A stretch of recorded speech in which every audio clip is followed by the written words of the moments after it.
পর্দা রাখতে শিখেন। শুধু শুধু কারো নামে বদনাম রটিয়ে বেড়াবেন না। কখনো কি ভেবে দেখেছেন আল্লাহ পাক আমাদের কত বিষয়ে পর্দা রেখেছেন? যদি ওগুলো দুনিয়ার মানুষের সামনে জাহির হয়ে যায়, তাহলে তো আমরা মুখ লুকানোর জায়গাটুকুও পাবো না। মনে আছে মুসা আলাইসাল্লামের কওমের কথা? আল্লাহ পাকের কাছে মুসা আলাইসাল্লাম এবং ওনার যে দল, ওনারা সবাই মিলে দোয়া করছিলেন বৃষ্টির জন্য, কিন্তু বৃষ্টি হচ্ছিল না। তখন আল্লাহ পাক মুসা আলাইসাল্লামকে বললেন যে, হে মুসা, তোমাদের দলের মধ্যে এমন একজন আছে যে অনেক বছর ধরে আমার নাফরমানি করে আসতেছে। তখন মুসা আলাইসাল্লাম ওনার দলের কাছে গিয়ে বললেন, তোমাদের মধ্যে ওই ব্যক্তিটা কে, বেরিয়ে আসো। দল থেকে কেউই বেরিয়ে আসলো না, কিন্তু ঠিকই তার কিছুক্ষণ পরে বৃষ্টি হলো। তখন মুসা আলাইসাল্লাম অবাক হয়ে আল্লাহর পাকের কাছে জিজ্ঞেস করলেন, হে আল্লাহ, কেউ তো বেরিয়ে এলো না, কিন্তু বৃষ্টি তো ঠিকই হলো। তখন আল্লাহ পাক বললেন যে সেই ব্যক্তিটা আমার কাছে তওবা করেছে। তো মুসা আলাইসাল্লাম বললেন, আল্লাহ, আমি সেই ব্যক্তিটাকে দেখতে চাই। আল্লাহ হেসে জবাব দিলেন যে, মুসা, যখন সে নাফরমানি করেছে আমার সাথে, আমি তখনই তার গুনাহে পর্দা রেখেছি। আর আজকে যখন সে আমার কাছে তওবা করেছে, তুমি ভাবলে কি করে যে আমি সেই মানুষটাকে তোমাকে দেখিয়ে দিব? এজন্য মানুষকে তাদের জাহিরি অবস্থা দিয়ে কখনো জাজ করবেন না। নিজের পয়েন্ট অফ ভিউ দিয়ে অন্যের অবস্থান বিবেচনা করবেন না। প্রায় সময় আমরা যা দেখি, বাস্তবতা কিন্তু সেটা না হয়ে ভিন্নও হতে পারে। তো বিগত কয়েকদিন ধরে আমি মনে হয় অনেক ভারী ভারী কথা, অনেক সিরিয়াস কথা বলছি। তো আসসালামু আলাইকুম সবাইকে, সবাই কেমন আছেন? তো আজকে ছিল বৃহস্পতিবার, আর বৃহস্পতিবার মানে আমার কাজকর্ম দিবস। আর আমি লেগে পড়েছি আমার অ্যাজ ইউজুয়াল কাজে, ঘর পরিষ্কার করা, রান্নাবান্না করা, যেটা আমি সব সময় সচরাচর করে থাকি।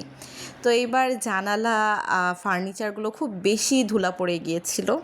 তো আমরা মানে আমি এবং আমার বাচ্চাদের বাবা, আমরা দুজন মিলে হচ্ছে গিয়ে ঘর ক্লিনিংয়ের কাজ করছিলাম।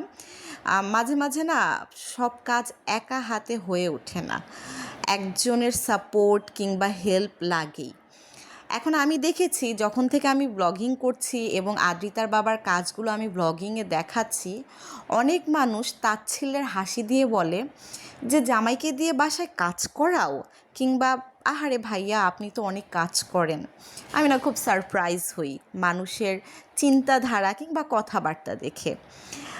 আমিও তো মানে একজন মানুষ, তাই না? অ্যাজ আ ওয়াইফ, শুধু আমি না, অ্যাজ আ উইমেন, একটা মহিলা যদি জব করতে পারে, বাসার কাজ করতে পারে, তাহলে একজন পুরুষ জবের পাশাপাশি কেন বাসায় কাজ করতে পারবে না?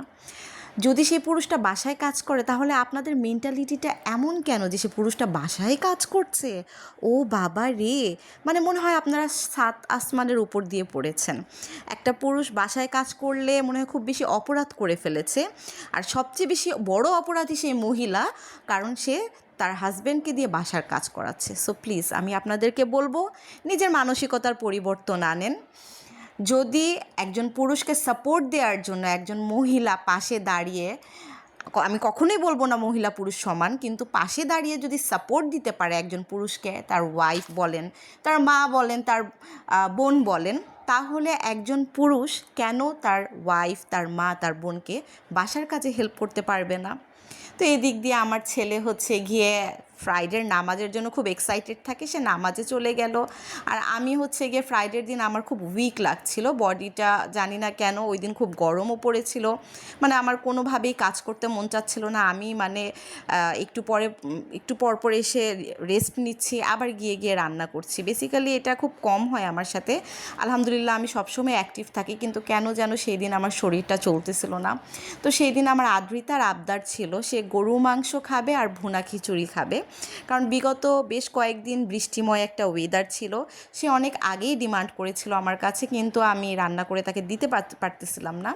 তো আমি ভাবলাম যে হ্যাঁ, এই ফ্রাইডে তাকে কেন না দেওয়া যাক। তো দেখেন, আমার মেয়ে মাশাল্লাহ যখন দেখলো আমি টায়ার্ড, সে আমার জন্য লেবুর শরবত করে নিয়ে আসলো, ঠান্ডা ঠান্ডা লেবুর শরবত, যে তার মায়ের এটা খাওয়ার পরে হয়তো একটু ভালো লাগবে। তো আমি না ছোটোবেলা থেকে, মানে আমার বাচ্চা কাচ্চার ছোটোবেলা থেকে, আমার সংসার বয়সের পর থেকে আমি এই রুটিনটা ফিক্স করে ফেলেছি যে আমরা সবাই মিলে বাসার কাজ করব। আমি একা আমার উপরে প্রেশার কখনোই নিব না। এই রুলসটা আমি ফিক্স করেছি আমার আরামের জন্য। কারণ আমার ভালো, আমার আরাম, আমার নিজেকে দেখতে হবে। আমি যদি নিজেকে না দেখি, আমার ভালো কিংবা আমার আম যে কমফোর্ট জোন সেটা অন্য কেউ দেখে দিবে না বলে আমি বিশ্বাস করি।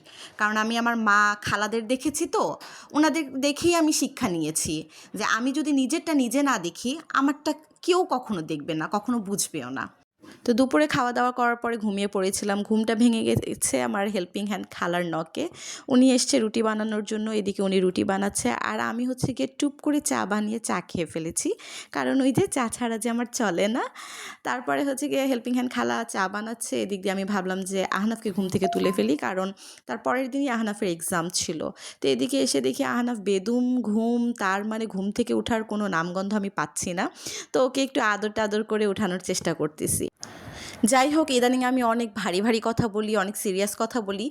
তো অনেকে মনে করেন কি যে আমি হয়তোবা কাউকে মিন করে বলছি বা কাউকে ইন্ডিকেট করে বলছি। আসলে আমি কাউকেই ইন্ডিকেট করে বলি না। হ্যাঁ, কথাগুলো আমার লাইফের সাথে রিলেটেবল বলেই আমি কথাগুলো বলি। বাট আমি কাউকে ইন্ডিকেট করি না। এখন যদি জুতাটা আপনার পায়ে ফিট হয়ে যায় তাহলে অবশ্যই সিন্ড্রেলাটা আপনি।